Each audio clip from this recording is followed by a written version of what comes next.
Hello and welcome back to the third and final part of The House on Willow Street. This is the first series I've done in slow English. Don't forget to watch part 1 here to know what happened first, and don't forget to watch part 2 here. Look for some links on the screen. Now, last week's story ended on a cliffhanger. A cliffhanger is a part of a story where the reader wants to know what happens next.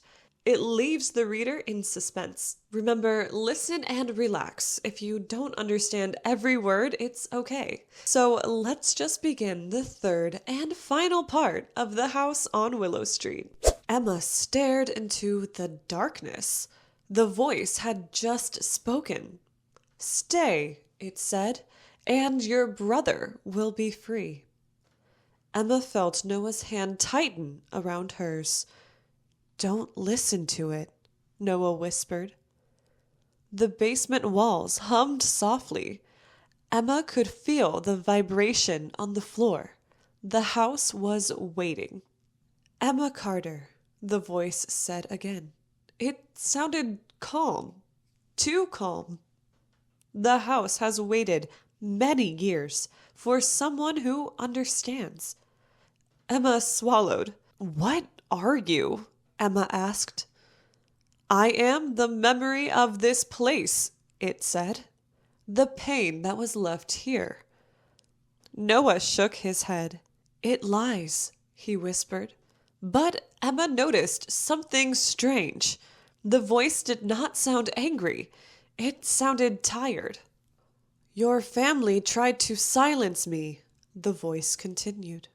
"They were afraid of what this house remembered." Emma spoke carefully. "What do you remember?" The walls creaked slowly. "Loss," the voice said.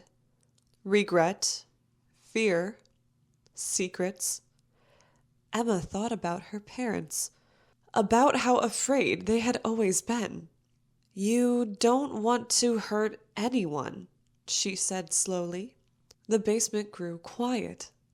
Noah looked to her in surprise. "How do you know that?" Emma didn't know how, but she thought maybe the house would respond to love instead of fear. With this, Emma stepped toward the darkness. "Emma, don't," Noah said, but she continued.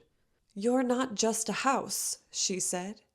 "You are what people left behind." The humming grew louder. "People filled this place with fear and pain," Emma continued. "They blamed the house for things they did not understand." The voice was silent. Then it spoke again. "What will you do, Emma Carter?" Emma closed her eyes for a moment. Then she spoke clearly. "I will stay," she said. Noah's grip tightened. "Emma, no." But Emma turned to him. "I'm not staying forever," she said softly. "I'm staying long enough to listen." The house suddenly became very, very still. The humming stopped. The air felt calm. Slowly, the basement light flickered back on. The door unlocked with a quiet click. "You did it," he said. Emma shook her head. "No, we did." She looked around the room. For the first time, the basement didn't feel cold. It just felt old. Old, like a place that had waited too long. They returned upstairs. Morning light was beginning to appear through the windows. Noah sat down heavily. "All these years," he said, "I thought the house was our enemy." Emma sat beside him. "Maybe it was just lonely," she said. Noah laughed quietly. "Yeah, well, that's a strange way to describe a haunted house." Emma smiled. "But maybe it was never haunted," she said. "Maybe it was just full of stories." Emma opened the front door. Cool morning air filled the house. Across the street, a few neighbors stood watching. They had been watching for years. watching the Carter house, waiting for something bad to happen again. Emma stepped onto the porch. "It's okay," she said gently. The neighbors looked confused. "The house is just a house," she continued. "It doesn't need fear anymore." People began to relax. For the first time in years, Willow Street felt peaceful. Noah stood beside Emma. "So what happens now?" he asked. Emma looked back at the house. The windows glowed softly in the morning light. "Now we live our lives," she said. Noah smiled. "And the house?" Emma shrugged slightly. "It will remember better things now." Later that afternoon, Noah packed a small bag. "I think it's time for me to go," he said. Emma nodded. "You don't have to run anymore," she told him. "I know," he said. He looked back at the house one last time.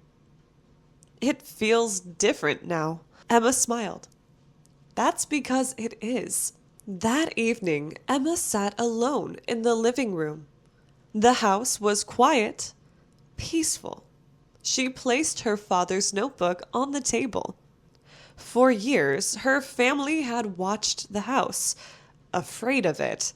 Now Emma closed the notebook gently. Some stories did not need to be watched anymore.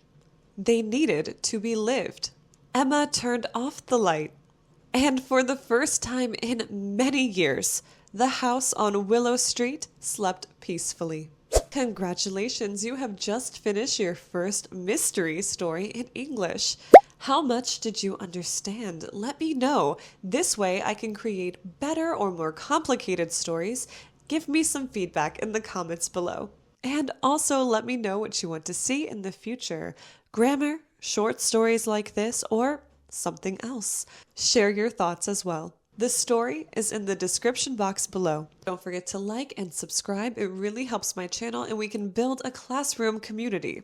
As always, thank you for watching and I'll see you guys next time. Bye.